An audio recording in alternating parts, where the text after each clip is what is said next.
Part 1, being a reprint from the Reminiscences of John H. Watson, M.D., late of the Army Medical Department. Chapter 1. Mr. Sherlock Holmes. In the year 1878 I took my degree of Doctor of Medicine of the University of London, and proceeded to Netley to go through the course prescribed for surgeons in the army. Having completed my studies there, I was duly attached to the 5th Northumberland Fusiliers as assistant surgeon. The regiment was stationed in India at the time, and before I could join it, the Second Afghan War had broken out. On landing at Bombay, I learned that my corps had advanced through the passes and was already deep in the enemy's country. I followed, however, with many other officers who were in the same situation as myself, and succeeded in reaching Kandahar in safety, where I found my regiment and at once entered upon my new duties. The campaign brought honors and promotion to many, but for me it had nothing but misfortune and disaster. I was removed from my brigade and attached to the Berkshires, with whom I served at the fatal battle of Maiwand. There I was struck on the shoulder by a Jezail bullet, which shattered the bone and grazed the subclavian artery. I should have fallen into the hands of the murderous Ghazis had it not been for the devotion and courage shown by Murray, my orderly, who threw me across a pack-horse and succeeded in bringing me safely to the British lines. Worn with pain and weak from the prolonged hardships which I had undergone, I was removed, with a great train of wounded sufferers, to the base hospital at Peshawar.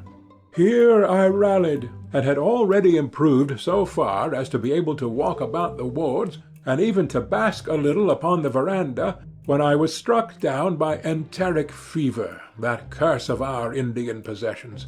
For months my life was despaired of, and when at last I came to myself and became convalescent, I was so weak and emaciated that a medical board determined that not a day should be lost in sending me back to England. I was dispatched accordingly in the troopship Orontes, and landed a month later on Portsmouth jetty, with my health irretrievably ruined, but with permission from a paternal government to spend the next 9 months in attempting to improve it.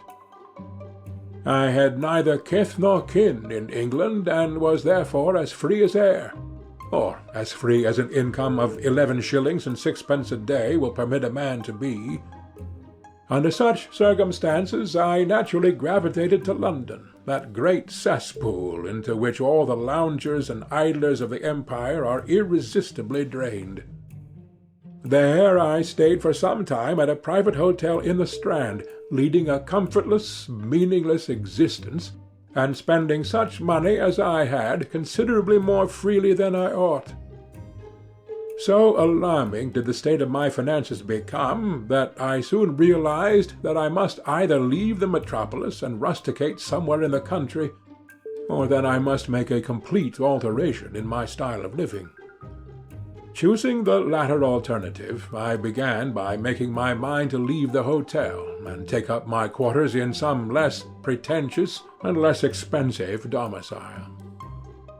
On the very day that I had come to this conclusion, I was standing at the Criterion bar, when someone tapped me on the shoulder, and turning round I recognized young Stamford, who had been a dresser under me at Bart's. The sight of a friendly face in the great wilderness of London is a pleasant thing indeed to a lonely man. In old days Stamford had never been a particular crony of mine, but now I hailed him with enthusiasm, and he, in his turn, appeared to be delighted to see me. In the exuberance of my joy I asked him to lunch with me at the Holborn, and we started off together in a hansom. "Whatever have you been doing with yourself, Watson?" he asked in undisguised wonder as we rattled through the crowded London streets. "You are as thin as a lath and as brown as a nut." I gave him a short sketch of my adventures, and had hardly concluded it by the time that we reached our destination.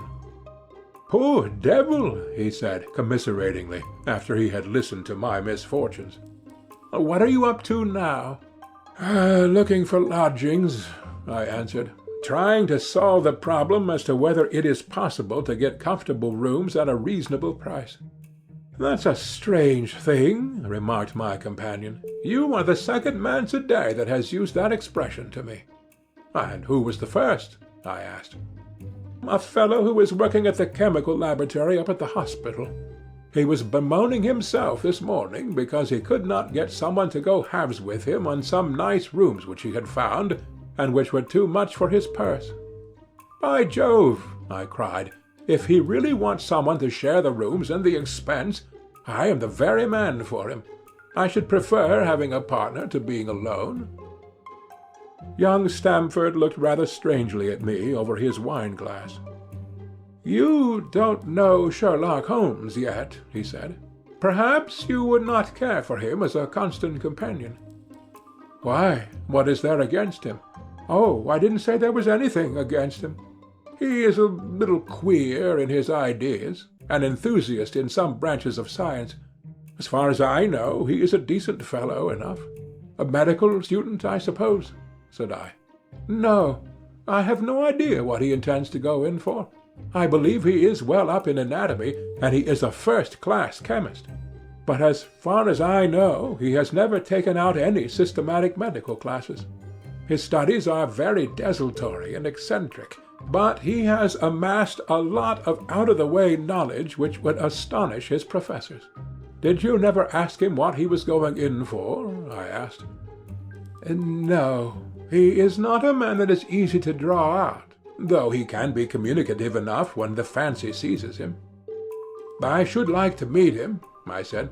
"If I am to lodge with anyone, I should prefer a man of studious and quiet habits. I am not strong enough yet to stand much noise or excitement.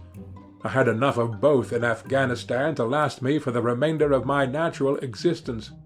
How can I meet this friend of yours?" "He is sure to be at the laboratory," returned my companion. "He either avoids the place for weeks, or else he works there from morning till night. If you like, we shall drive round together after luncheon." "Certainly," I answered, and the conversation drifted away into other channels. As we made our way to the hospital after leaving the Holborn, Stamford gave me a few more particulars about the gentleman whom I proposed to take as a fellow-lodger. "You mustn't blame me if you don't get on with him," he said. "I know nothing more of him than I have learned from meeting him occasionally in the laboratory.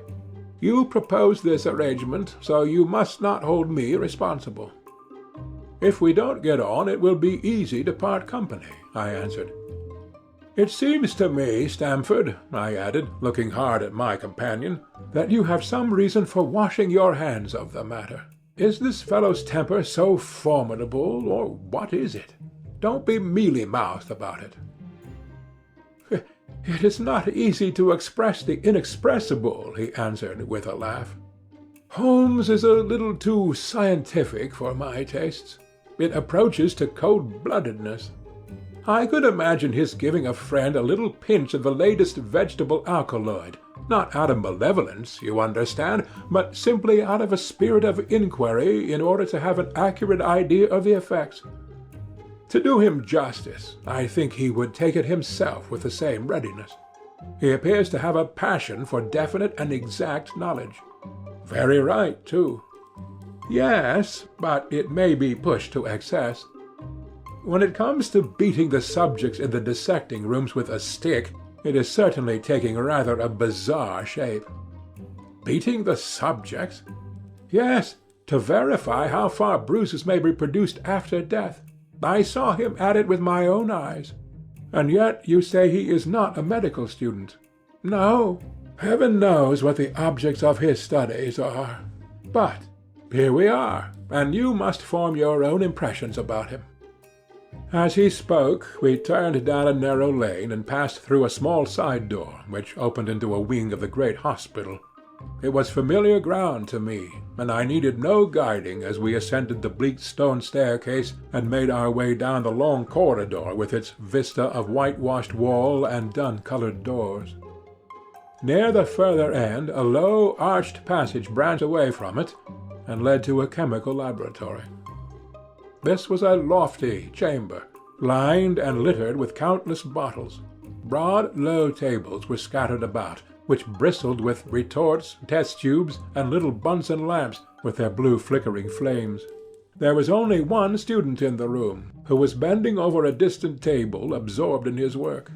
At the sound of our steps he glanced round and sprang to his feet with a cry of pleasure. "I've found it! I've found it!" he shouted to my companion, running towards us with a test tube in his hand. "I have found a reagent which is precipitated by hemoglobin and by nothing else." Had he discovered a gold mine, greater delight could not have shone upon his features. "Dr. Watson, Mr. Sherlock Holmes," said Stamford, introducing us. "How are you?" he said cordially, gripping my hand with a strength for which I should hardly have given him credit. "You have been in Afghanistan, I perceive." "How on earth did you know that?" I asked in astonishment. "Never mind," said he, chuckling to himself. "The question now is about hemoglobin. No doubt you see the significance of this discovery of mine."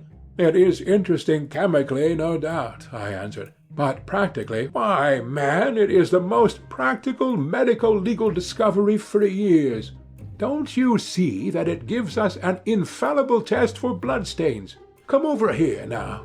He seized me by the coat sleeve in his eagerness, and drew me over to the table at which he had been working. "Let us have some fresh blood," he said, digging a long bodkin into his finger, and drawing off the resulting drop of blood in a chemical pipette. "Now I add this small quantity of blood to a litre of water.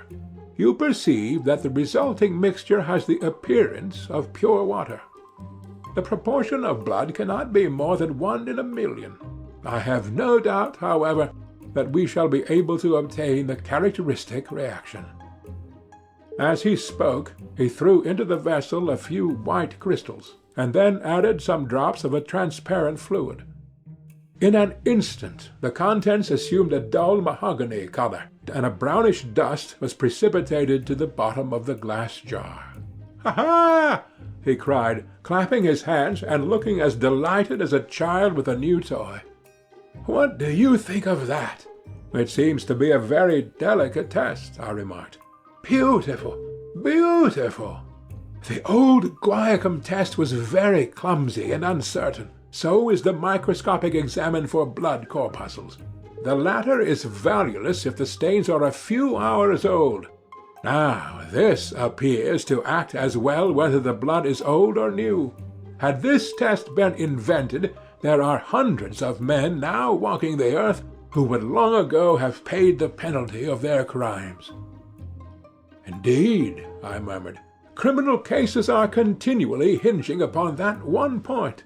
A man is suspected of a crime months perhaps after it has been committed. His linen or clothes are examined, and brownish stains discovered upon them. Are they blood stains, or mud stains, or rust stains, or fruit stains, or what are they? That is a question which has puzzled many an expert. And why? Because there was no reliable test. Now we have the Sherlock Holmes test, and there will no longer be any difficulty." His eyes fairly glittered as he spoke, and he put his hand over his heart and bowed, as if to some applauding crowd conjured up by his imagination. "You are to be congratulated," I remarked, considerably surprised at his enthusiasm. "There was the case of von Bischoff at Frankfurt last year. He would certainly have been hung had this test been in existence. Then there was Mason of Bradford, and the notorious Muller, and Lefebvre of Montpellier, and Samson of New Orleans. I could name a score of cases in which it would have been decisive." "You seem to be a walking calendar of crime," said Stamford with a laugh. "You might start a paper on those lines. Call it the Police News of the Past." "Very interesting reading it might be made, too," remarked Sherlock Holmes, sticking a small piece of plaster over the prick on his finger. "I have to be careful," he continued, turning to me with a smile, "for I dabble with poisons a good deal." He held out his hand as he spoke, and I noticed that it was all mottled over with similar pieces of plaster and discoloured with strong acids. "We came here on business," said Stamford, sitting down on a high three-legged stool and pushing another one in my direction with his foot. "My friend here wants to take diggings, and as you were complaining that you could get no one to go halves with you, I thought I had better bring you together." Sherlock Holmes seemed delighted at the idea of sharing his rooms with me. "I have my eye on a suite in Baker Street," he said, "which would suit us down to the ground. You don't mind the smell of strong tobacco, I hope?" "I always smoke ships myself," I answered. "That's good enough. I generally have chemicals about, and occasionally do experiments. Would that annoy you?" "By no means." "Let me see. What are my other shortcomings? I get in the dumps at times, and don't open my mouth for days on end. You must not think I am sulky when I do that. Just let me alone, and I'll soon be right. What have you to confess now? It's just as well for two fellows to know the worst of one another before they begin to live together." I laughed at his cross-examination.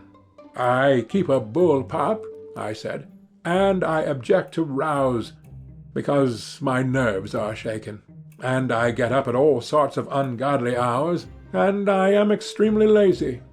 I have another set of vices when I'm well, but those are the principal ones at present."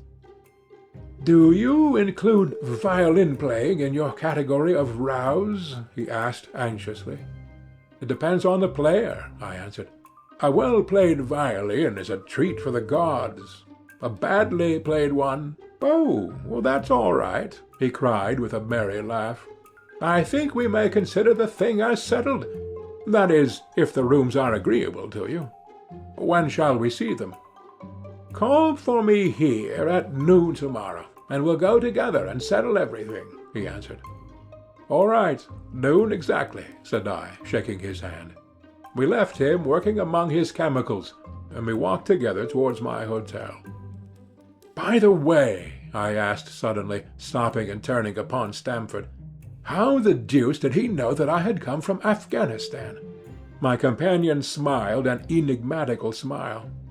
"That's just his little peculiarity," he said. "A good many people have wanted to know how he finds things out." "Oh, a mystery, is it?" I cried, rubbing my hands. "This is very piquant. I am much obliged to you for bringing us together.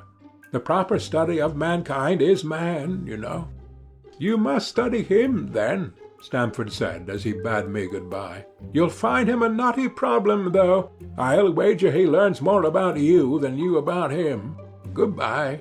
"Good-bye," I answered, and strolled on to my hotel, considerably interested in my new acquaintance. Chapter 2. The Science of Deduction. We met next day as he had arranged, and inspected the rooms at No. 221B, Baker Street, of which he had spoken at our meeting.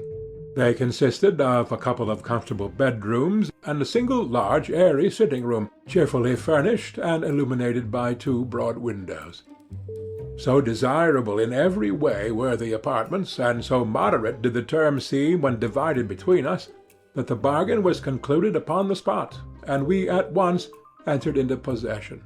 That very evening I moved my things round from the hotel, and on the following morning Sherlock Holmes followed me with several boxes and portmanteaux. For a day or two we were busily employed in unpacking and laying out our property to the best advantage. That done, we gradually began to settle down and to accommodate ourselves to our new surroundings. Holmes was certainly not a difficult man to live with. He was quiet in his ways, and his habits were regular. It was rare for him to be up after 10 at night, and he had invariably breakfasted and gone out before I rose in the morning. Sometimes he spent his day at the chemical laboratory, sometimes in the dissecting rooms, and occasionally in long walks, which appeared to take him into the lowest portions of the city. Nothing could exceed his energy when the working fit was upon him. But now and again a reaction would seize him, and for days on end he would lie upon the sofa in the sitting-room, hardly uttering a word or moving a muscle from morning to night. On these occasions I have noticed such a dreamy, vacant expression in his eyes that I might have suspected him of being addicted to the use of some narcotic, had not the temperance and cleanliness of his whole life forbidden such a notion. As the weeks went by, my interest in him and my curiosity as to his aims in life gradually deepened and increased. His very person and appearance were such as to strike the attention of the most casual observer. In height he was rather over 6 feet, and so excessively lean that he seemed to be considerably taller. His eyes were sharp and piercing, save during those intervals of torpor to which I have alluded, and his thin, hawk-like nose gave his whole expression an air of alertness and decision. His chin, too, had the prominence and squareness which mark the man of determination. His hands were invariably blotted with ink and stained with chemicals, yet he was possessed of extraordinary delicacy of touch, as I frequently had occasion to observe when I watched him manipulating his fragile philosophical instruments. The reader may set me down as a hopeless busybody when I confess how much this man stimulated my curiosity, and how often I endeavored to break through the reticence which he showed on all that concerned himself. Before pronouncing judgment, however, be it remembered how objectless was my life, and how little there was to engage my attention. My health forbade me from venturing out unless the weather was exceptionally genial, and I had no friends who would call upon me and break the monotony of my daily existence. Under these circumstances, I eagerly hailed the little mystery which hung around my companion, and spent much of my time in endeavoring to unravel it. He was not studying medicine. He had himself, in reply to a question, confirmed Stamford's opinion upon that point. Neither did he appear to have pursued any course of reading which might fit him for a degree in science or any other recognized portal which would give him an entrance into the learned world. Yet his zeal for certain studies was remarkable, and within eccentric limits his knowledge was so extraordinarily ample and minute that his observations have fairly astounded me. Surely no man would work so hard or attain such precise information unless he had some definite end in view. Desultory readers are seldom remarkable for the exactness of their learning. No man burdens his mind with small matters unless he has some very good reason for doing so. His ignorance was as remarkable as his knowledge. Of contemporary literature, philosophy, and politics he appeared to know next to nothing. Upon my quoting Thomas Carlyle, he inquired in the naivest way who he might be and what he had done. My surprise reached a climax, however, when I found incidentally that he was ignorant of the Copernican theory and of the composition of the solar system. That any civilized human being in this 19th century should not be aware that the earth traveled round the sun appeared to be to me such an extraordinary fact that I could hardly realize it. "You appear to be astonished," he said, smiling at my expression of surprise. "Now that I do know it, I shall do my best to forget it." "To forget it?" "You see, I consider that a man's brain originally is like a little empty attic, and you have to stock it with such furniture as you choose. A fool takes in all the lumber of every sort that he comes across, so that the knowledge which might be useful to him gets crowded out, or at best is jumbled up with a lot of other things, so that he has a difficulty in laying his hands upon it. Now, the skilful workman is very careful indeed as to what he takes into his brain attic. He will have nothing but the tools which may help him in doing his work, but of these he has a large assortment, and all in the most perfect order.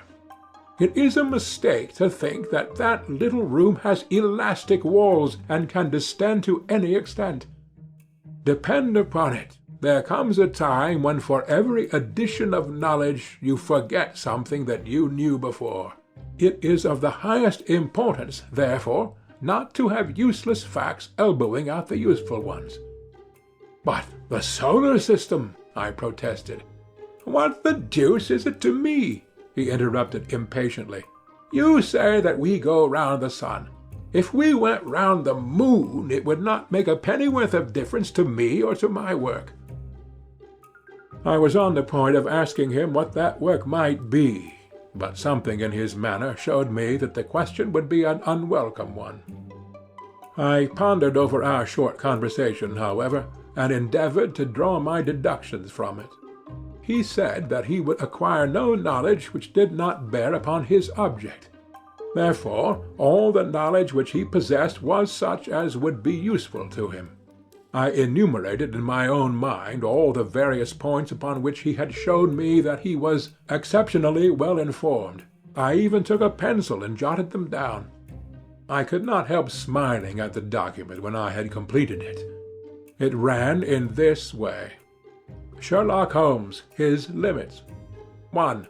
Knowledge of literature, nil. 2. Philosophy, nil. 3. Astronomy, nil. 4. Politics, feeble. 5. Botany, variable. Well up in belladonna, opium, and poisons generally, knows nothing of practical gardening. 6. Geology, practical but limited. Tells at a glance different soils from each other. After walks has shown me splashes upon his trousers, and told me by their colour and consistence in what part of London he had received them. 7. Chemistry, profound. 8. Anatomy, accurate but unsystematic. 9. Sensational literature, immense. He appears to know every detail of every horror perpetrated in the century. 10. Plays the violin well. 11. Is an expert single-stick player, boxer, and swordsman. 12. Has a good practical knowledge of British law.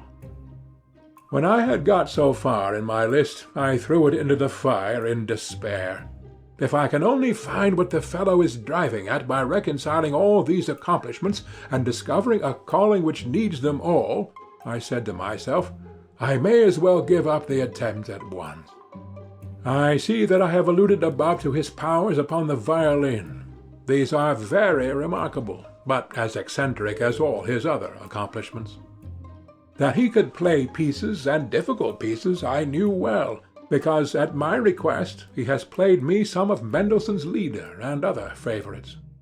When left to himself, however, he would seldom produce any music or attempt any recognized air. Leaning back in his armchair of an evening, he would close his eyes and scrape carelessly at the fiddle which was thrown across his knee. Sometimes the chords were sonorous and melancholy. Occasionally they were fantastic and cheerful. Clearly they reflected the thoughts which possessed him, but whether the music aided those thoughts, or whether the playing was simply the result of a whim or fancy, was more than I could determine. I might have rebelled against these exasperating solos, had it not been that he usually terminated them by playing in quick succession a whole series of my favourite airs, as a slight compensation for the trial upon my patience. During the first week or so we had no callers, and I had begun to think that my companion was as friendless a man as I was myself. Presently, however, I found that he had many acquaintances, and those in the most different classes of society. There was one little sallow, rat-faced, dark-eyed fellow who was introduced to me as Mr. Lestrade, and who came 3 or 4 times in a single week. One morning a young girl called, fashionably dressed, and stayed for half an hour or more. The same afternoon brought a grey-headed, seedy visitor, looking like a Jew pedlar, who appeared to me to be much excited, and was closely followed by a slipshod elderly woman. On another occasion an old white-haired gentleman had an interview with my companion, and on another a railway porter in his velveteen uniform. When any of these nondescript individuals put in an appearance, Sherlock Holmes used to beg for the use of the sitting-room, and I would retire to my bedroom. He always apologized to me for putting me to this inconvenience. "I have to use this room as a place of business," he said, "and these people are my clients." Again I had an opportunity of asking him a point-blank question. and again my delicacy prevented me from forcing another man to confide in me. I imagined at the time that he had some strong reason for not alluding to it, but he soon dispelled the idea by coming round to the subject of his own accord. It was upon the 4th of March, as I have good reason to remember, that I rose somewhat earlier than usual, and found that Sherlock Holmes had not yet finished his breakfast. The landlady had become so accustomed to my late habits that my place had not been laid nor my coffee prepared. With the unreasonable petulance of mankind, I rang the bell and gave a curt intimation that I was ready. Then I picked up a magazine from the table and attempted to while away the time with it, while my companion munched silently at his toast. One of the articles had a pencil mark at the heading, and I naturally began to run my eye through it. Its somewhat ambitious title was The Book of Life, and it attempted to show how much an observant man might learn by an accurate and systematic examination of all that came in his way. It struck me as being a remarkable mixture of shrewdness and of absurdity. The reasoning was close and intense, but the deductions appeared to me to be far-fetched and exaggerated. The writer claimed by a momentary expression, a twitch of a muscle, or a glance of an eye, to fathom a man's inmost thoughts. Deceit, according to him, was an impossibility in the case of one trained to observation and analysis. His conclusions were as infallible as so many propositions of Euclid. So startling would his results appear to the uninitiated, that until they learned the processes by which he had arrived at them, they might well consider him as a necromancer.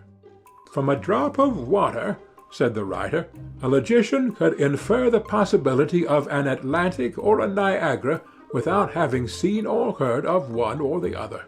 So all life is a great chain, the nature of which is known whenever we are shown a single link of it.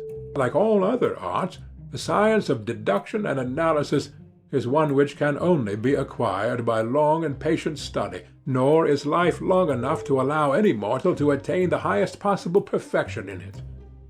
Before turning to these moral and mental aspects of the matter which present the greatest difficulties, let the inquirer begin by mastering more elementary problems. Let him, on meeting a fellow mortal, learn at a glance to distinguish the history of the man, and the trade or profession to which he belongs. Puerile as such an exercise may seem, it sharpens the faculties of observation, and teaches one where to look and what to look for.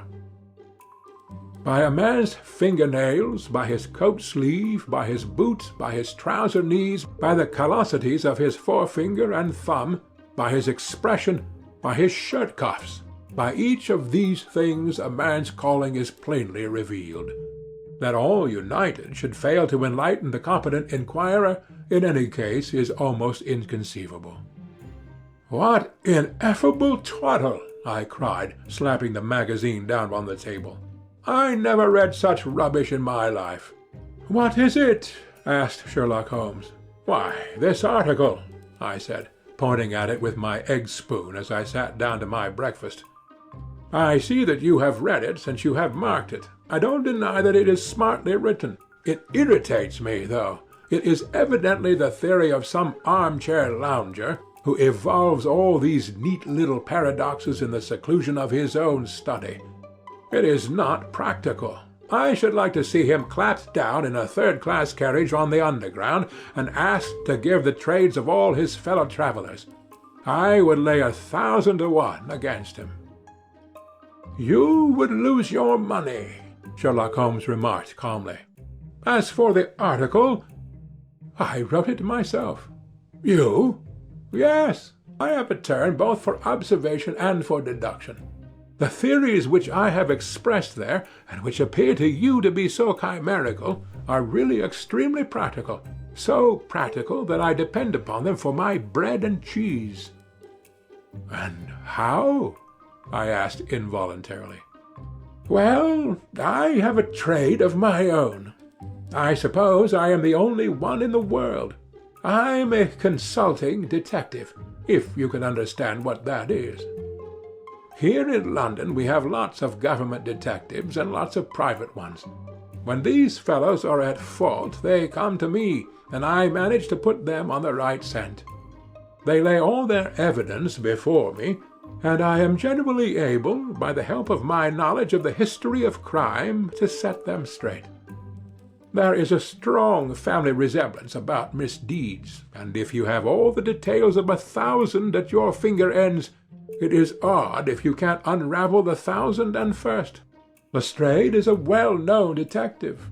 He got himself into a fog recently over a forgery case, and that was what brought him here. And these other people? They are mostly sent on by private inquiry agencies. They are all people who are in trouble about something and want a little enlightening. I listen to their story, they listen to my comments, and then I pocket my fee.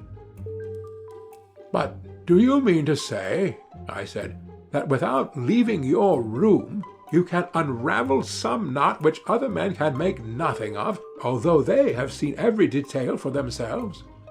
Quite so. I have a kind of intuition that way. Now and again a case turns up which is a little more complex. Then I have to bustle about and see things with my own eyes. You see, I have a lot of special knowledge which I apply to the problem, and which facilitates matters wonderfully. Those rules of deduction laid down in that article, which aroused your scorn, are invaluable to me in practical work. Observation with me is second nature. You appeared to be surprised when I told you, on our first meeting, that you had come from Afghanistan. You were told, no doubt. Nothing of the sort. I knew you came from Afghanistan. From long habit, the train of thoughts ran so swiftly through my mind that I arrived at the conclusion without being conscious of intermediate steps. There were such steps, however. The train of reasoning ran, here is a gentleman of a medical type, but with the air of a military man. Clearly an army doctor, then. He has just come from the tropics, for his face is dark, and that is not the natural tint of his skin, for his wrists are fair. He has undergone hardship and sickness, as his haggard face says clearly. His left arm has been injured. He holds it in a stiff and unnatural manner. Where in the tropics could an English army doctor have seen much hardship and got his arm wounded? Clearly in Afghanistan. The whole train of thought did not occupy a second. I then remarked that you came from Afghanistan, and you were astonished. It is simple enough as you explain it, I said, smiling. You remind me of Edgar Allan Poe's Dupin. I had no idea that such individuals did exist outside of stories. Sherlock Holmes rose and lit his pipe. No doubt you think you are complimenting me in comparing me to Dupin, he observed. Now, in my opinion, Dupin was a very inferior fellow. That trick of his of breaking in on his friend's thoughts with an apropos remark after a quarter of an hour's silence is really very showy and superficial. He had some analytical genius, no doubt, but he was by no means such a phenomenon as Poe appeared to imagine. Have you read Gaboriau's works? I asked. Does Lecoq come to your idea of a detective? Sherlock Holmes sniffed sardonically.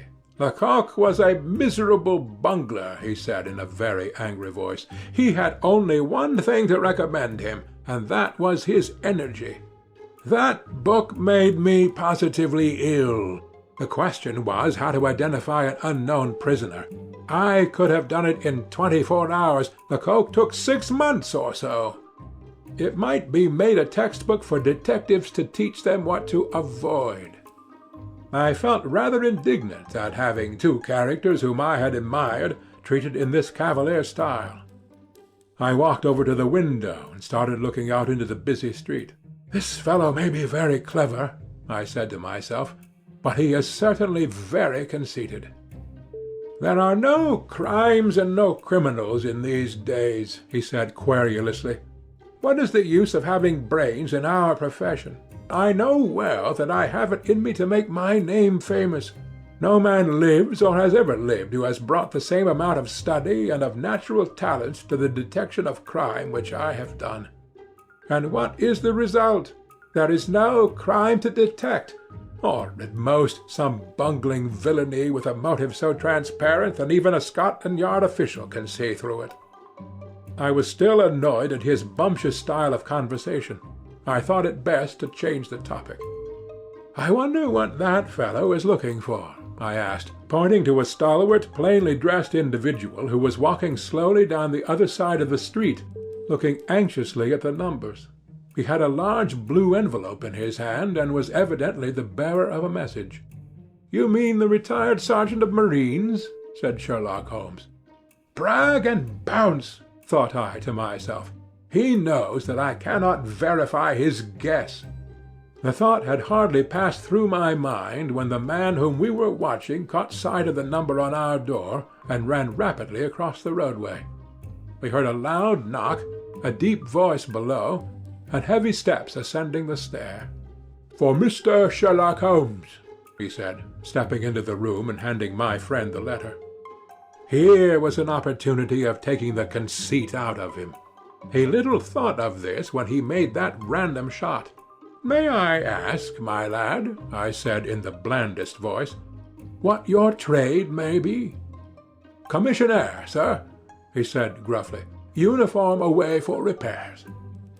"And you were?" I asked, with a slightly malicious glance at my companion. "A sergeant, sir. Royal Marine, Light Infantry, sir." "No answer?" "Right, sir."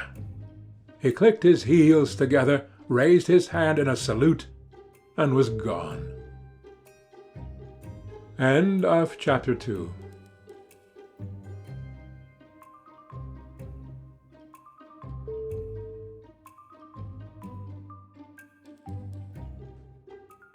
Chapter 3. The Lauriston Garden Mystery. I confess that I was considerably startled by this fresh proof of the practical nature of my companion's theories. My respect for his powers of analysis increased wondrously. There still remained some lurking suspicion in my mind, however, that the whole thing was a prearranged episode intended to dazzle me, though what earthly object he could have in taking me in was past my comprehension. When I looked at him he had finished reading the note, and his eyes had assumed the vacant, lacklustre expression which showed mental abstraction. "How in the world did you deduce that?" I asked. "Deduce what?" said he petulantly. "Why, that he was a retired sergeant of marines." "I have no time for trifles," he answered brusquely. Then, with a smile, "Excuse my rudeness. You broke the thread of my thoughts, but perhaps it is as well. So you actually were not able to see that that man was a sergeant of marines?" "No, indeed." "It was easier to know it than to explain why I knew it.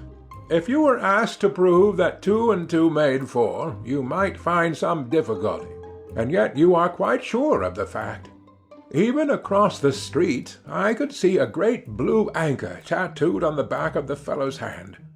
That smacked of the sea. He had a military carriage, however, and regulation side whiskers. There we have the marine. He was a man with some amount of self-importance and a certain air of command. You must have observed the way in which he held his head and swung his cane. A steady, respectable, middle-aged man, too, on the face of him. All facts which led me to believe that he had been a sergeant." "Wonderful!" I ejaculated. "Commonplace," said Holmes, though I thought from his expression that he was pleased at my evident surprise and admiration. "I said just now that there were no criminals. It appears that I am wrong. Look at this." He threw me over the note which the commissionaire had brought. "Why," I cried as I cast my eye over it, "this is terrible." "It does seem to be a little out of the common," he remarked calmly. "Would you mind reading it to me aloud?" This is the letter which I read to him. "My dear Mr. Sherlock Holmes, there has been a bad business during the night at 3 Lauriston Gardens, off the Brixton Road. Our man on the beat saw a light there about 2 in the morning, and as the house was an empty one, suspected that something was amiss. He found the door open, and in the front room which is bare of furniture, discovered the body of a gentleman, well dressed, and having cards in his pocket bearing the name of Enoch J. Drebber, Cleveland, Ohio, USA. There had been no robbery, nor is there any evidence as to how the man met his death. There are marks of blood in the room, but there is no wound upon his person. We are at a loss as to how he came into the empty house. Indeed, the whole affair is a puzzler. If you can come round to the house any time before 12, you will find me there. I have left everything in statu quo until I hear from you. If you are unable to come, I shall give you fuller details, and would esteem it a great kindness if you would favour me with your opinion. Yours faithfully, Tobias Gregson. Gregson is the smartest of the Scotland Yarders, my friend remarked. He and Lestrade are a pick of a bad lot. They are both quick and energetic, but conventional, shockingly so. They have their knives into one another, too. They are as jealous as a pair of professional beauties. There will be some fun over this case if they are both put upon the scent.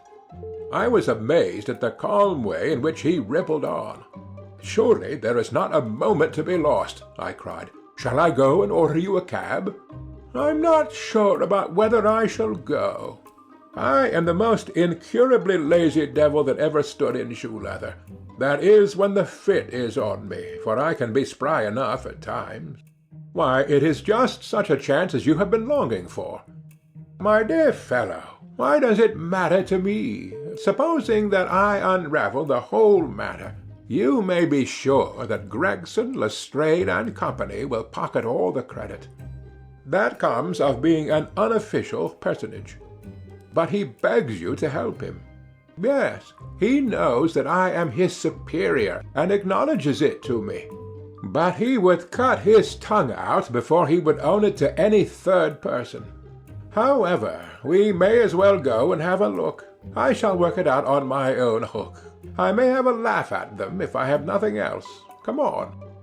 He hustled on his overcoat, and bustled about in a way that showed that an energetic fit had superseded the apathetic one.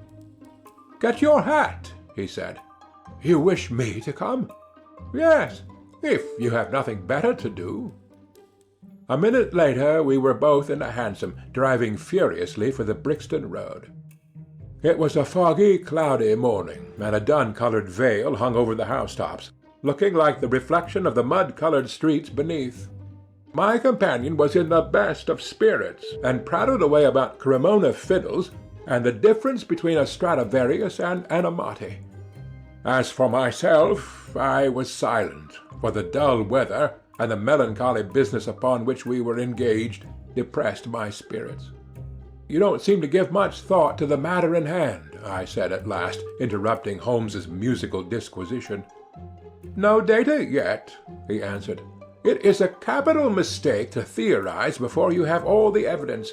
It biases the judgment. You will have the data soon, I remarked, pointing with my finger. This is the Brixton Road, and that is the house, if I am not very much mistaken. So it is. Stop, driver, stop! We were still 100 yards or so from it, but he insisted upon our alighting, and we finished our journey upon foot. Number 3, Lauriston Gardens, wore an ill-omened and minatory look. It was one of 4 which stood back some little way from the street, 2 being occupied and 2 empty. The latter looked out with 3 tiers of vacant melancholy windows, which were blank and dreary, save that here and there a "To Let" card had developed like a cataract upon the bleared panes. A small garden, sprinkled over with a scattered eruption of sickly plants, separated each of these houses from the street, and was traversed by a narrow pathway, yellowish in colour, and consisting apparently of a mixture of clay and of gravel. The whole place was very sloppy from the rain which had fallen through the night. The garden was bounded by a 3-foot brick wall with a fringe of wood rails upon the top, and against this wall was leaning a stalwart police constable, surrounded by a small knot of loafers, who craned their necks and strained their eyes in the vain hope of catching some glimpse of the proceedings within. I had imagined that Sherlock Holmes would at once have hurried into the house and plunged into a study of the mystery. Nothing appeared to be further from his intention. With an air of nonchalance which, under the circumstances, seemed to me to border upon affectation, he lounged up and down the pavement and gazed vacantly at the ground, the sky, the opposite houses, and the line of railings. Having finished his scrutiny, he proceeded slowly down the path, or rather down the fringe of grass which flanked the path, keeping his eyes riveted upon the ground. Twice he stopped, and once I saw him smile, and heard him utter an exclamation of satisfaction. There were many marks of footsteps upon the wet clayey soil, but since the police had been coming and going over it, I was unable to see how my companion could hope to learn anything from it. Still, I had had such extraordinary evidence of the quickness of his perceptive faculties that I had no doubt that he could see a great deal which was hidden from me. At the door of the house we were met by a tall, white-faced, flaxen-haired man, with a notebook in his hand, who rushed forward and wrung my companion's hand with effusion. "It is indeed kind of you to come," he said. "I have had everything left untouched." "Except that," my friend answered, pointing at the pathway. "If a herd of buffaloes had passed along, there could not be a greater mess. No doubt, however, you had drawn your own conclusions, Gregson, before you permitted this." "I have had so much to do inside the house," the detective said evasively. "My colleague, Mr. Lestrade, is here. I had relied upon him to look after this." Holmes glanced at me and raised his eyebrows sardonically. "With two such men as yourself and Lestrade upon the ground, there will not be much for a third party to find out," he said. Gregson rubbed his hands in a self-satisfied way. "I think we have done all that can be done," he answered. "It's a queer case, though, and I know your taste for such things." "You did not come here in a cab?" asked Sherlock Holmes. "No, sir." "Nor Lestrade?" "No, sir." "Then let us go and look at the room," with which inconsequent remark he strode on into the house, followed by Gregson, whose features expressed his astonishment. A short passage, bare-planked and dusty, led to the kitchen and offices. Two doors opened out of it to the left and to the right. One of these had obviously been closed for many weeks. The other belonged to the dining-room, which was the apartment in which the mysterious affair had occurred. Holmes walked in, and I followed him with that subdued feeling at my heart which the presence of death inspires. It was a large, square room, looking all the larger from the absence of all furniture. A vulgar flaring paper adorned the walls, but it was blotched in places with mildew, and here and there great strips had become detached and hung down, exposing the yellow plaster beneath. Opposite the door was a showy fireplace, surmounted by a mantelpiece of imitation white marble. On one corner of this was stuck the stump of a red wax candle. The solitary window was so dirty that the light was hazy and uncertain, giving a dull grey tinge to everything, which was intensified by the thick layer of dust which coated the whole apartment. All these details I observed afterwards. At present my attention was centred upon the single grim, motionless figure which lay stretched upon the boards, with vacant, sightless eyes staring up at the discoloured ceiling. It was that of a man about 43 or 44 years of age, middle-sized, broad-shouldered, with crisp, curling black hair and a short, stubbly beard. He was dressed in a heavy broadcloth frock-coat and waistcoat, with light-coloured trousers and immaculate collar and cuffs. A top hat, well brushed and trim, was placed upon the floor beside him. His hands were clenched and his arms thrown abroad, while his lower limbs were interlocked as though his death-struggle had been a grievous one. On his rigid face there stood an expression of horror, and, as it seemed to me, of hatred, such as I have never seen upon human features.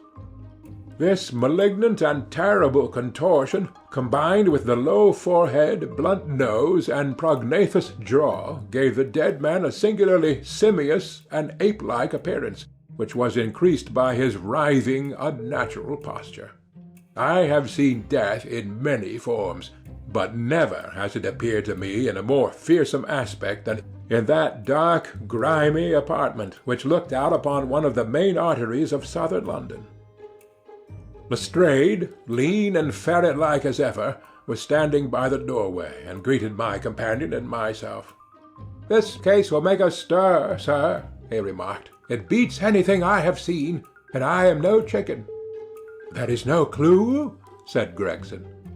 "None at all," chimed in Lestrade. Sherlock Holmes approached the body, and kneeling down examined it intently. "You are sure there is no wound?" he asked, pointing to numerous gouts and splashes of blood which lay all round. "Positive," cried both detectives. "Then, of course, this blood belongs to a second individual, presumably the murderer, if murder has been committed.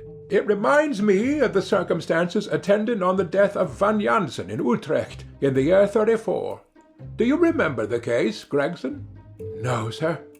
"Read it up. You really should. There is nothing new under the sun. It has all been done before." As he spoke, his nimble fingers were flying here, there, and everywhere, feeling, pressing, unbuttoning, examining, while his eyes wore the same far-away expression which I have already remarked upon. So swiftly was the examination made that one would hardly have guessed the minuteness with which it was conducted. Finally, he sniffed the dead man's lips, and then glanced at the soles of his patent leather boots. "He has not been moved at all?" he asked. "No more than was necessary for the purposes of our examination." "You can take him to the mortuary now," he said. "There is nothing more to be learned." Gregson had a stretcher and 4 men at hand. At his call they entered the room, and the stranger was lifted and carried out. As they raised him, a ring tinkled down and rolled across the floor. Lestrade grabbed it up and stared at it with mystified eyes. "There's been a woman here. It's a woman's wedding ring." He held it out as he spoke upon the palm of his hand. We all gathered round him and gazed at it. There could be no doubt that the circlet of plain gold had once adorned the finger of a bride. "This complicates matters," said Gregson. "Heaven knows they were complicated enough before." "You're sure it doesn't simplify them?" observed Holmes. "There's nothing to be learned by staring at it. What did you find in his pockets?" "We have it all here," said Gregson, pointing to a litter of objects upon one of the bottom steps of the stairs. "A gold watch, number 97163, by Barode of London. A gold Albert chain, very heavy and solid. Gold ring with Masonic device. Gold pin, bulldog's head with rubies as eyes. Russian leather card case with cards of Enoch J. Drebber of Cleveland, corresponding with the EJD upon the linen. No purse, but loose money to the extent of £7 13. Pocket edition of Boccaccio's Decameron, with name of Joseph Stangerson upon the fly-leaf. 2 letters, one addressed to E.J. Drebber, and one to Joseph Stangerson. At what address? American Exchange, Strand. To be left till called for. They are both from the Guion Steamship Company, and refer to the sailing of their boats from Liverpool. It is clear that this unfortunate man was about to return to New York. Have you made any inquiries as to this man Stangerson? I did it all at once, sir, said Gregson. I have had advertisements sent to all the newspapers, and one of my men has gone to the American Exchange, but he has not returned yet. Have you sent to Cleveland? We telegraphed this morning. How did you word your inquiries? We simply detailed the circumstances, and said that we should be glad of any information which could help us. You did not ask for particulars on any point which appeared to you to be crucial? I asked about Stangerson. Nothing else? Is there no circumstance on which this whole case appears to hinge? Will you not telegraph again? I have said all I have to say, said Gregson in an offended voice. Sherlock Holmes chuckled to himself, and appeared to be about to make some remark, when Lestrade, who had been in the front room while we were holding this conversation in the hall, reappeared upon the scene, rubbing his hands in a pompous and self-satisfied manner. "Mr. Gregson," he said, "I have just made a discovery of the highest importance, and one which would have been overlooked had I not made a careful examination of the walls." The little man's eyes sparkled as he spoke, and he was evidently in a state of suppressed exultation at having scored a point against his colleague. "Come here," he said, bustling back into the room, the atmosphere of which felt clearer since the removal of its ghastly inmate. "Now, stand there." He struck a match on his boot and held it up against the wall. "Look at that," he said triumphantly. I have remarked that the paper had fallen away in parts. In this particular corner of the room a large piece had peeled off, leaving a yellow square of coarse plastering. Across this bare space there was scrawled in red blood letters a single word: "Raish." "What do you think of that?" cried the detective, with the air of a showman exhibiting his show.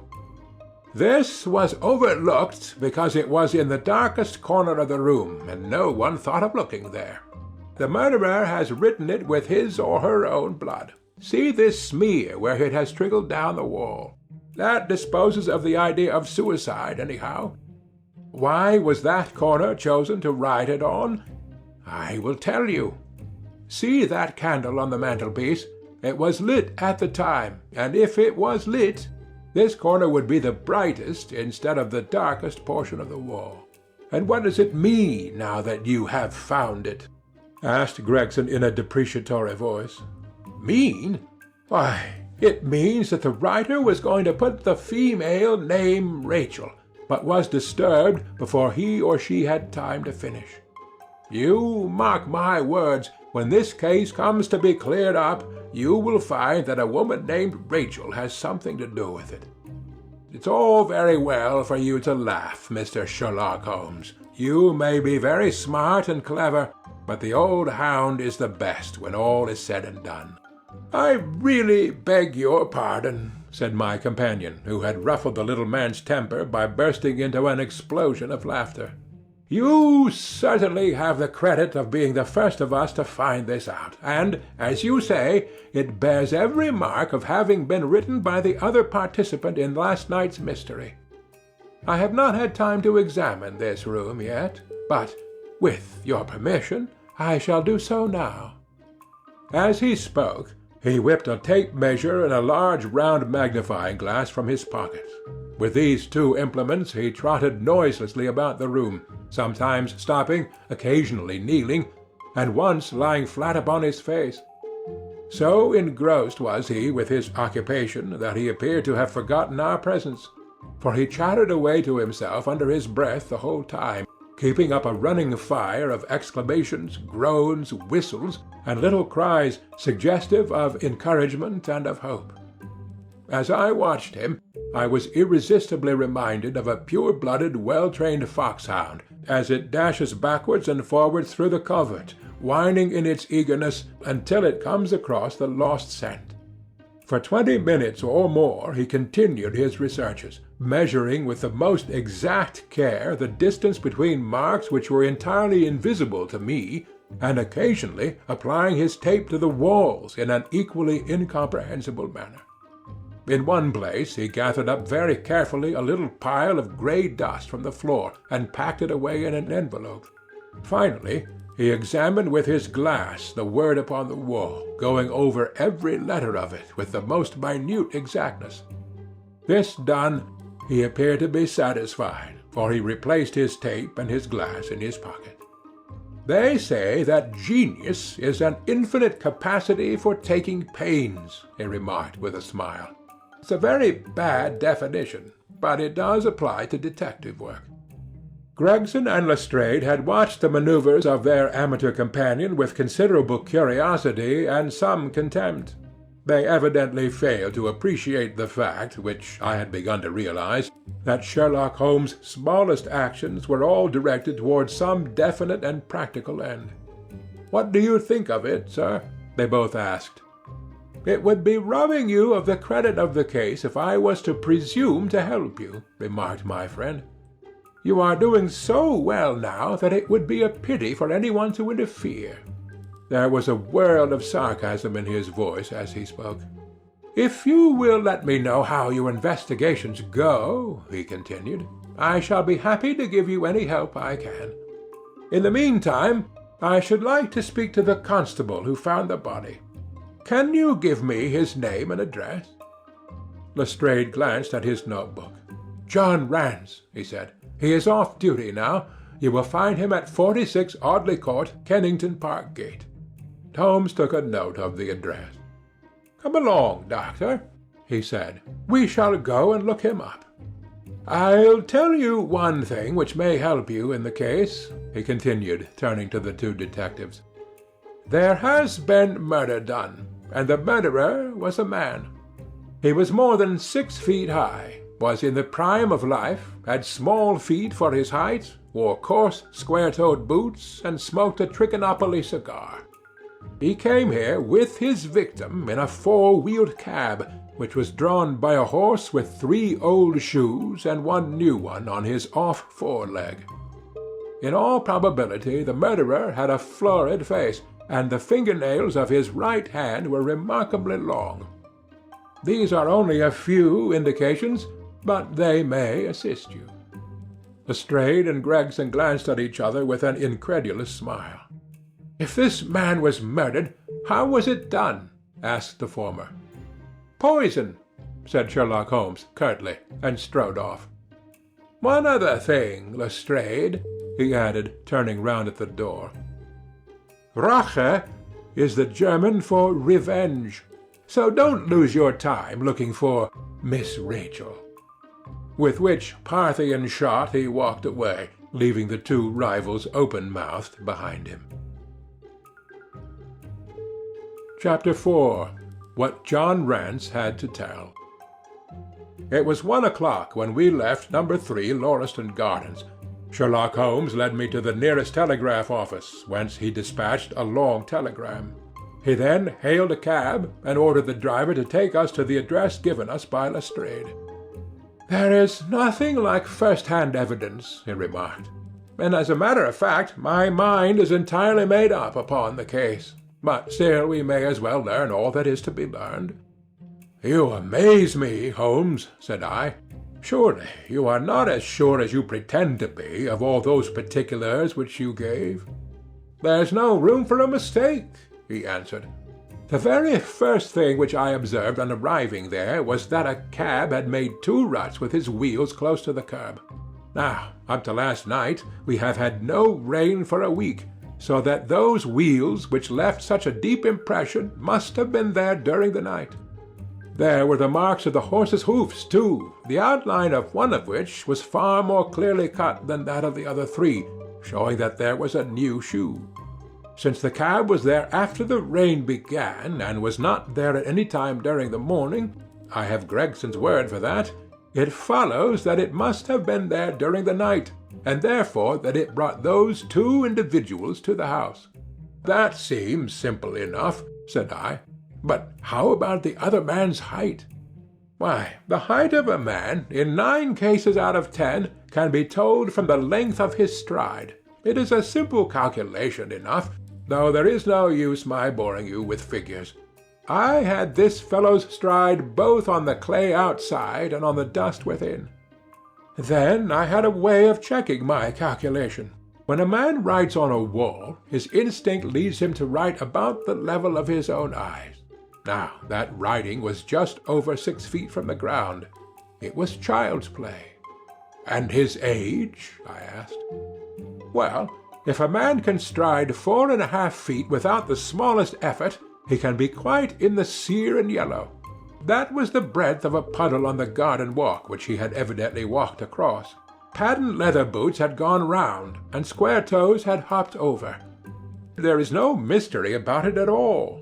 I am simply applying to ordinary life a few of those precepts of observation and deduction which I advocated in that article. Is there anything else that puzzles you?"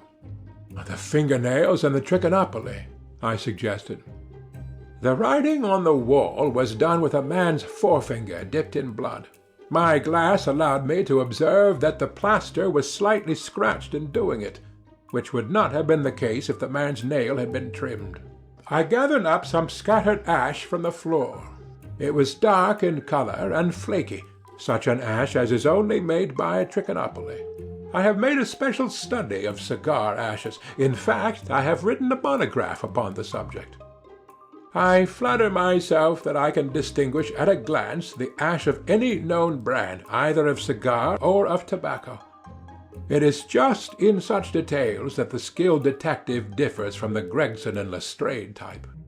"And the florid face?" I asked. "Ah, that was a more daring shot, though I have no doubt that I was right. You must not ask me that at the present state of the affair." I passed my hand over my brow. "My head is in a whirl," I remarked. "The more one thinks of it, the more mysterious it grows. How came these two men, if there were two men, into an empty house? What has become of the cabman who drove them? How could one man compel another to take poison? Where did the blood come from? What was the object of the murderer, since robbery had no part in it? How came the woman's ring there? Above all, why should the second man write up the German word Rache before decamping? I confess that I cannot see any possible way of reconciling all these facts." My companion smiled approvingly. "You sum up the difficulties of the situation succinctly and well," he said. "There is much that is still obscure, though I have quite made up my mind on the main facts. As to poor Lestrade's discovery, it was simply a blind intended to put the police upon a wrong track by suggesting socialism and secret societies. It was not done by a German. The A, if you noticed, was printed somewhat after the German fashion. Now, a real German invariably prints in the Latin character, so that we may safely say that this was not written by one, but by a clumsy imitator who overdid his part. It was simply a ruse to divert inquiry into a wrong channel. I'm not going to tell you much more of the case, Doctor. You know a conjurer gets no credit when once he has explained his trick, and if I show you too much of my method of working, you will come to the conclusion that I am a very ordinary individual after all." "I shall never do that," I answered. "You have brought detection as near an exact science as it ever will be brought in this world." My companion flushed up with pleasure at my words and the earnest way in which I uttered them. I had already observed that he was as sensitive to flattery on the score of his art as any girl could be of her beauty. "I'll tell you one other thing," he said. "Patent Leathers and Squaretoes came in the same cab, and they walked down the pathway together as friendly as possible, arm in all probability. When they got inside, they walked up and down the room. Or, rather, Patent Leathers stood still while Squaretoes walked up and down. I could read all that in the dust, and I could read that as he walked he grew more and more excited. That is shown by the increased length of his strides. He was talking all the while, and working himself up, no doubt, into a fury. Then the tragedy occurred. I've told you all I know myself now, for the rest is mere surmise and conjecture. We have a good working basis, however, on which to start. We must hurry up, for I want to go to Halle's concert to hear Norman Neruda this afternoon." This conversation had occurred while our cab had been threading its way through a long succession of dingy streets and dreary byways. In the dingiest and dreariest of them, our driver suddenly came to a stand. "That's Audley Court in there," he said, pointing to a narrow slit in the line of dead-colored brick. "You'll find me here when you come back." Audley Court was not an attractive locality. The narrow passage led us into a quadrangle, paved with flags and lined by sordid dwellings. We picked our way among groups of dirty children and through lines of discolored linen, until we came to number 46, the door of which was decorated with a small slip of brass on which the name Brant's was engraved. On inquiry we found that the constable was in bed, and we were shown into a little front parlour to await his coming. He appeared presently, looking a little irritable at being disturbed in his slumbers. "I have made my report at the office," he said. Holmes took a half-sovereign from his pocket and played with it pensively. "We thought that we should like to hear it all from your own lips," he said. "I shall be most happy to tell you anything I can," the constable answered with his eyes upon the little golden disk. "Just let us hear it all in your own way as it occurred." Rance sat down on the horsehair sofa and knitted his brows as though determined not to omit anything in his narrative. "I'll tell you it from the beginning," he said. "My time is from 10 at night to 6 in the morning. At 11 there was a fight at the White Hart, but bar that, all was quiet enough on the beat. At 1 o'clock it began to rain, and I met Harry Murcher, him who has the Holland Grove beat, and we stood together at the corner of Henrietta Street a-talking. Presently, maybe about 2 or a little after, I thought I would take a look round and see that all was right down the Brixton Road.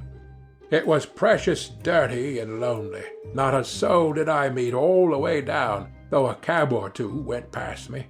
I was strolling down, thinking, between ourselves, how uncommon handy a for'ard gin hot would be, when suddenly the glint of a light caught my eye in the window of that same house. Now, I knew that them 2 houses in Lauriston Gardens was empty on account of him that owns them who won't have the drain seed to, though the very last tenant what lived in 'em, one of 'em, died of typhoid fever. I was knocked all in a heap, therefore, at seeing a light in the window, and I suspected as something was wrong. When I got to the door, "You stopped and then walked back to the garden gate," my companion interrupted. "What did you do that for?" Rance gave a violent jump and stared at Sherlock Holmes with the utmost amazement upon his features. "Why, that's true, sir," he said, "though how you come to know it, heaven only knows. You see, when I got up to the door, it was so still and so lonesome that I thought I'd none the worse for someone with me. I ain't afeard of anything on this side of the grave, but I thought that maybe it was him that died of the typhoid inspecting the drains that killed him. The thought gave me a kind of turn, and I walked back to the gate to see if I could see Murcher's lantern. But there wasn't no sign of him, nor of anybody else. There was no one in the street, not a living soul, sir, not as much as a dog. Then I pulled myself together and went back and pushed the door open. All was quiet inside, so I went into the room where the light was a-burning. There was a candle flickering on the mantelpiece, a red wax one, and by its light I saw— Yes, I know all that you saw. You walked around the room several times, and you knelt down by the body, and then you walked through and tried the kitchen door, and then— John Rance sprang to his feet with a frightened face and suspicion in his eyes. "Where was you hid to see all that?" he cried. "It seems to me that you knows a deal more than you should." Holmes laughed and threw his card across the table to the constable. "Don't go arresting me for the murder," he said. "I am one of the hounds, not the wolf. Mr. Gregson or Mr. Lestrade will answer for that. Go on, though. What did you do next?" Rance resumed his seat, without, however, losing his mystified expression. "I went back to the gate and sounded my whistle. That brought Murcher and 2 more to the spot." "Was the street empty, then?" "Well, it was, as far as anybody that could be of any good goes." "What do you mean?" The constable's features broadened into a grin. "I've seen many a drunk chap in my time," he said, "but never any one so crying drunk as that cove. He was at the gate when I came out, a-leaning up again the railings and a-singing at the pitch of his lungs about Columbine's new-fangled banner, or some such stuff. He couldn't stand, far less help." "What sort of a man was he?" asked Sherlock Holmes. John Rance appeared to be somewhat irritated at this digression. "He was an uncommon drunk sort of man," he said. "He'd have found hisself in the station if we hadn't been so took up." "His face, his dress, didn't you notice them?" Holmes broke in impatiently. "I should think I did notice them, seeing that I had to prop him up, me and Murcher between us. He was a young chap, with a red face, the lower part muffled round. "That will do," cried Holmes. "What became of him?" "We'd enough to do without looking after him," the policeman said in an aggrieved voice. "I'll wager he found his way home all right." "How was he dressed?" "A brown overcoat." "Had he a whip in his hand?" "A whip? No." "He must have left it behind," muttered my companion. "You didn't happen to see or hear a cab after that?" "No." "There's a half-sovereign for you," my companion said, standing up and taking his hat. "I am afraid, Rance, that you will never rise in the force. That head of yours should be for use as well as ornament. You might have gained your sergeant's stripes last night. The man whom you held in your hands is the man who holds the clue of this mystery, and whom we are seeking. There's no use of arguing about it now. I tell you that it is so. Come along, Doctor." We started off for the cab together, leaving our informant incredulous, but obviously uncomfortable. "A blundering fool," Holmes said bitterly as we drove back to our lodgings. "Just to think of his having such an incomparable bit of good luck and not taking advantage of it." "I am rather in the dark still. It is true that the description of this man tallies with your idea of the second party in this mystery. But why should he come back to the house after leaving it? That is not the way of criminals." "The ring, man! The ring! That was what he came back for. If we have no other way of catching him, we can always bait our line with the ring. I shall have him, Doctor. I'll lay you 2 to 1 that I have him. I must thank you for it all. I might not have gone but for you, and so have missed the finest study I ever came across. A study in scarlet, eh? Why shouldn't we use a little art jargon? There's the scarlet thread of murder running through the colourless skein of life, and our duty is to unravel it and isolate it and expose every inch of it. And now for lunch, and then for Norman Neruda. Her attack and her bowing are splendid. What's that little thing of Chopin's she plays so magnificently? Tra-la-la-la-lee-ra-lee-ra-day.